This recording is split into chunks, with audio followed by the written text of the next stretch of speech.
Assalamualaikum warahmatullahi wabarakatuh.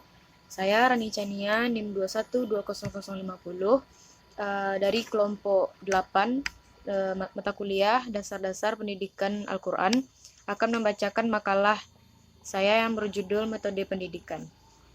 Metode berasal dari dua kata, yaitu meta yang artinya melalui, dan hodos yaitu artinya jalan atau cara.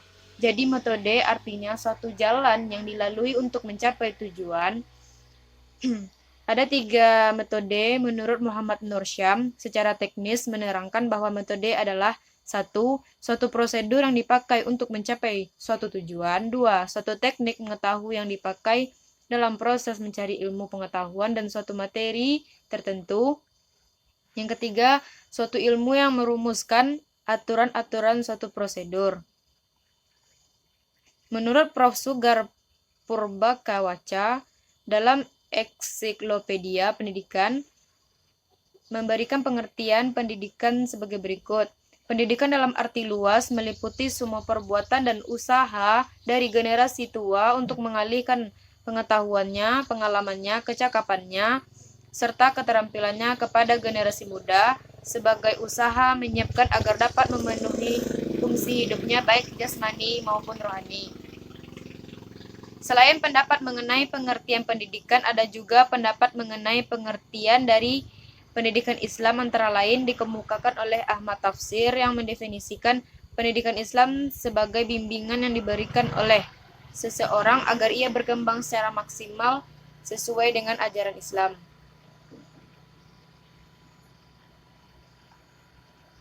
Tujuan, tugas, dan fungsi metode pendidikan.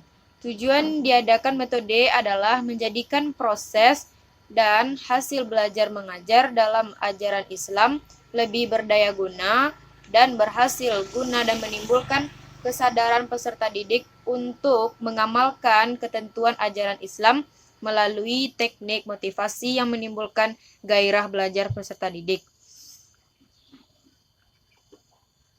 Uraian itu menunjukkan bahwa fungsi metode pendidikan Islam adalah mengarahkan keberhasilan belajar, memberikan kemudahan kepada peserta didik untuk belajar berdasarkan minat, serta mendorong usaha kerjasama dalam kegiatan belajar mengajar antara pendidik dengan peserta didik. Di samping itu, dalam uraian tersebut ditunjukkan bahwa fungsi metode pendidikan adalah memberi inspirasi kepada peserta didik melalui proses hubungan serasi antara pendidik dan peserta didik yang seiring dengan tujuan pendidikan Islam. Tujuan utama metode pendidikan Islam adalah mengadakan aplikasi prinsip-prinsip psikologis dan pedagogis sebagai kegiatan antara hubungan pendidikan yang terrealisasi melalui penyampaian keterangan dan pengetahuan, sebagai kegiatan antar hubungan pendidikan yang terrealisasi melalui penyampaian keterangan dan pengetahuan agar siswa mengetahui, memahami, menghayati, dan meyakini materi yang diberikan serta meningkatkan keterampilan olah pikir. Macam-macam metode pendidikan. Yang pertama, ceramah dan tanya jawab. Dalam metode ceramah, proses belajar mengajar yang dilaksanakan oleh guru umumnya didominasi dengan cara ceramah. Metode ceramah adalah metode yang boleh dikatakan metode tradisional karena sejak dulu metode ini telah dipergunakan sebagai alat komunikasi lisan antara guru dan peserta dan anak didik dalam proses belajar mengajar. Yang kedua, metode diskusi. Metode diskusi adalah suatu cara mengelola pembelajaran dengan penyajian materi melalui pencerahan masalah atau analisis sistem produk teknologi yang pemecahannya sangat terbuka.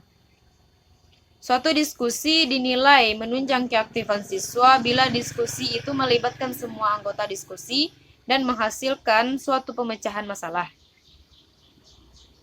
Yang ketiga, metode tanya jawab. Metode tanya jawab adalah suatu cara mengelola pembelajaran dengan menghasilkan pertanyaan-pertanyaan yang mengarahkan siswa memahami materi tersebut. Metode tanya jawab akan menjadi efektif Bila materi yang menjadi topik pembahasan menarik, menantang, dan memiliki nilai aplikasi tinggi. Yang keempat, metode pemberian tugas. Metode ini dengan cara yaitu penyajian materi melalui penugasan siswa untuk melakukan suatu pekerjaan. Pemberian tugas dapat secara individual atau kelompok. Pemberian tugas untuk setiap siswa atau kelompok dapat sama dan dapat pula berbeda. Yang selanjutnya, metode eksperimen. Metode eksperimen adalah suatu cara pengelolaan pembelajaran di mana siswa melakukan aktivitas percobaan dengan mengalami dan membuktikan sendiri suatu yang dipelajari. Dalam metode ini, siswa diberi kesempatan untuk mengalami sendiri atau melakukan sendiri dengan mengikuti suatu proses, mengamati suatu objek, menganalisis, membuktikan, dan menarik kesimpulan sendiri tentang objek yang dipelajarinya. Yang selanjutnya, metode demonstrasi, yaitu cara pengelolaan pembelajaran dengan memperagakan suatu atau mempertunjukkan kepada siswa suatu proses, situasi, benda, atau cara kerja suatu produk teknologi yang sedang dipelajari. Yang ketujuh, metode tutorial atau bimbingan, yaitu proses pengelolaan pembelajaran yang dilakukan melalui proses bimbingan yang diberikan atau dilakukan oleh guru kepada siswa, baik secara perorangan atau kelompok kecil siswa. Selanjutnya, metode problem solving atau pemecahan masalah.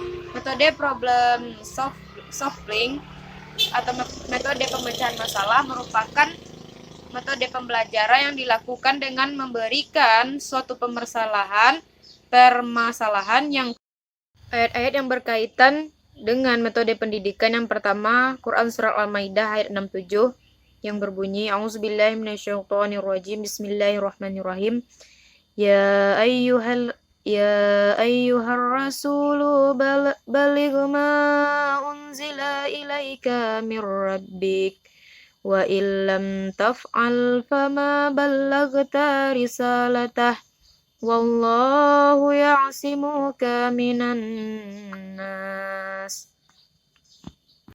Ayat-ayat yang berkaitan dengan metode pendidikan. Yang pertama, Quran Surat Al-Maidah ayat 67 yang berbunyi, A'udzubillahi minasyaitonirrajim, Bismillahirrahmanirrahim. Ya ayyuhar rasulu baligh ma unzila ilaika mir rabbik wa illam taf'al fama ballaghta risalatah wallahu ya'simuka minan nas. Innallaha la yahdil qaumal kafirin. Yang artinya, hai Rasul, sampaikanlah apa yang diturunkan kepadamu dari Tuhanmu, dan jika tidak kamu kerjakan apa yang diperintahkan, itu berarti kamu tidak menyampaikan amanatnya. Allah memelihara kamu dari gangguan manusia. Sesungguhnya Allah tidak memberi petunjuk kepada orang-orang kafir. Quran Surat Al-Maidah ayat 67. Mufradat, ya ayyuhar rasul, wahai Rasulullah, baligh,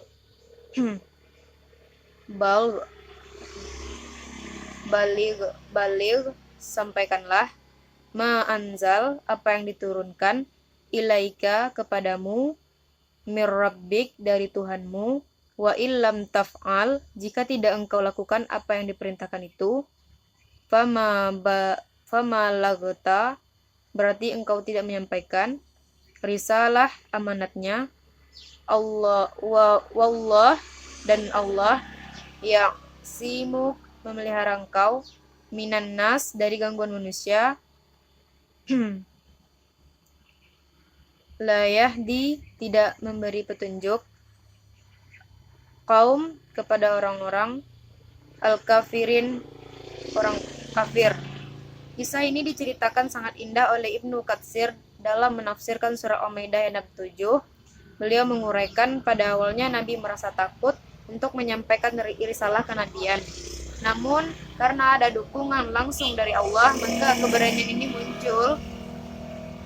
Dukungan dari Allah sebagai pihak pemberi wewenang menimbulkan semangat dan etos dakwah Nabi dalam menyampaikan risalah. Nabi tidak sendirian, di belakangnya ada semangat agung dari pemberi motivasi yang sempurna, yaitu Allah Subhanahu wa Ta'ala.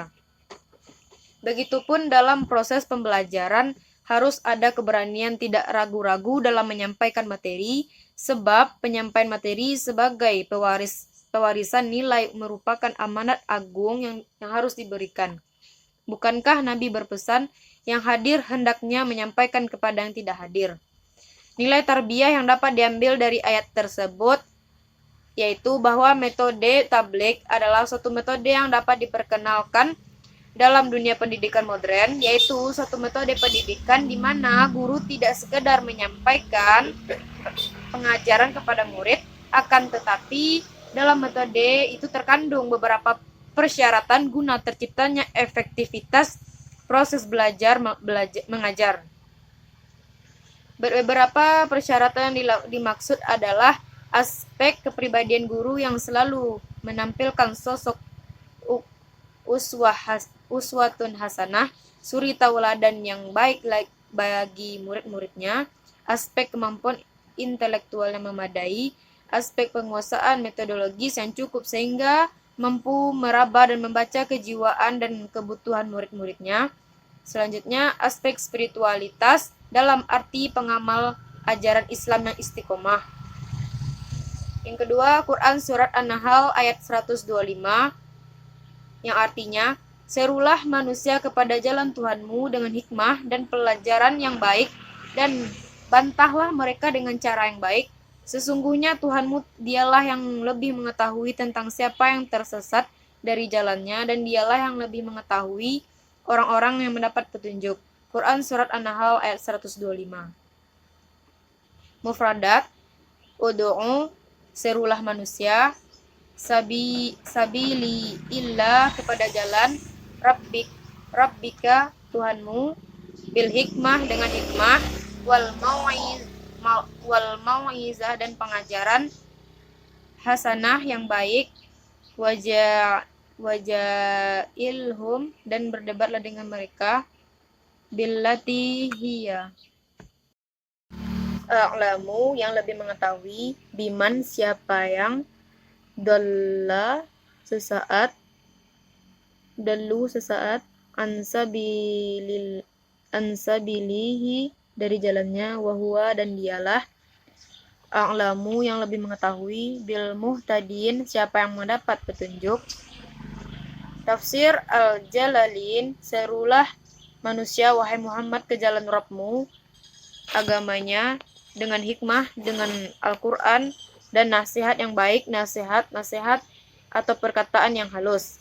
Dan debatlah mereka dengan debat terbaik, debat yang terbaik seperti menyeru manusia kepada Allah dengan ayat-ayatnya, dengan menyeru manusia kepada hujjah. Sesungguhnya Rabbmu dialah yang mengetahui, yakni Maha tahu tentang siapa yang sesat dan dari jalannya, dan dia maha tahu atas orang-orang mendapat petunjuk. Maka Allah membalas mereka. Hal ini terjadi sebelum ada perintah berperang, ketika Hamzah dibunuh atau dicincang dan meninggal dunia pada perang Uhud. Nilai tarbiyah yang dapat diambil dari ayat tersebut di atas menyangkut metode atau cara melakukan dakwah. Ayat tersebut juga mengisyaratkan adanya tipologi manusia dalam kaitannya dengan penyikapan terhadap dakwah dan pendidikan, yaitu mereka yang dengan segala kemampuan nalar dan nalurinya selalu berusaha menemukan kebenaran sejati untuk mengajak dan mendidik manusia. Dalam tipe ini cukup dengan metode al-hikmah. Mereka yang dengan keluarganya atau karena keterbatasan kemampuan berpikirnya selalu menerima taklid dalam menerima kebenaran.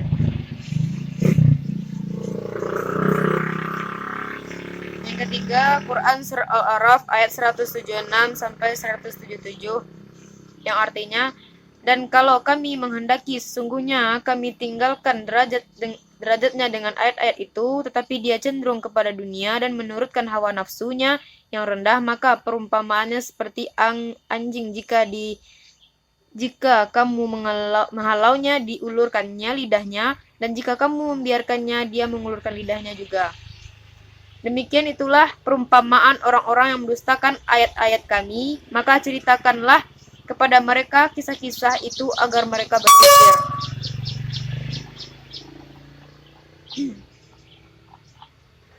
Quran surat Al-A'raf ayat 177 yang berbunyi Sa'a ma salal qaumul ladzina kazzabi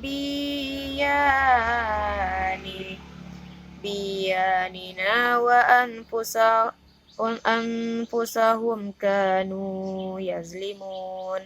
Yang artinya amat buruklah perumpamaan orang-orang yang mendustakan ayat-ayat kami dan kepada diri mereka sendirilah mereka berbuat zalim. Kedua ayat ini menguraikan keadaan siapapun yang melepaskan diri dari pengetahuan yang telah dimilikinya. Allah Subhanahu wa taala menyatakan bahwa sekiranya kami menghendaki pasti kami menyucikan jiwanya dan meninggikan derajatnya dengannya, yakni melalui pengamalannya terhadap ayat-ayat itu. Tetapi jika dia mengekal, yakni cenderung menetap terus-menerus di dunia, menikmati gemerlapnya, serta merasa bahagia dan tenang menghadapi dan menurutkan dengan antusias hawa nafsunya yang rendah, maka perumpamaannya adalah seperti anjing yang selalu menjulurkan lidahnya. Kedua ayat di atas juga memberikan perumpamaan orang yang berpengetahuan, sampai-sampai pengetahuan itu melekat pada dirinya seperti melekatnya kulit pada dagingnya, namun dia menguliti dirinya dengan melepaskan tuntunan pengetahuannya. Dia diibaratkan seekor anjing yang terengah-engah sambil menjulurkan lidahnya. Dari ayat tersebut juga bisa jadi tinjauan kita menggunakan metode menakut-nakuti dan memikirkan nikmat ini telah memfokuskan perhatian mereka terhadap apa yang mereka rasakan berupa nikmat ditempatkannya di muka bumi dan dijadikannya bumi itu sebagai tempat tinggal mereka yang dilengkapi berbagai pemenuhan kebutuhan pokok dan kesempurnaan manusia. Nilai tarbiyah yang dapat diambil dari ayat di atas bahwa Al-Quran menyuguhkan Islam sebagai majhad untuk bergerak, juga untuk memandu perjalanan manusia langkah demi langkah mendaki puncak tertinggi sesuai dengan program dan ketentuan-ketentuannya. Di tengah gerak realnya Islam membentuk sistem kehidupan bagi manusia, membangun prinsip-prinsip syariatnya dan kaidah-kaidah ekonomi sosial politik mereka. Kemudian dengan akalnya yang berpedoman pada Islam, manusia menciptakan aturan-aturan hukum fikih, ilmu kealaman, ilmu jiwa, dan semua kebutuhan hidup praktis mereka yang real. Mereka menciptakannya sedang di dalam jiwanya terdapat kehangatan dan motivasi akidah, keseriusan melaksanakan syariat. Baiklah, hanya itu materi yang dapat saya sampaikan. Salah-salah kata, mohon maaf. Akhir kalam, wassalamualaikum warahmatullahi wabarakatuh.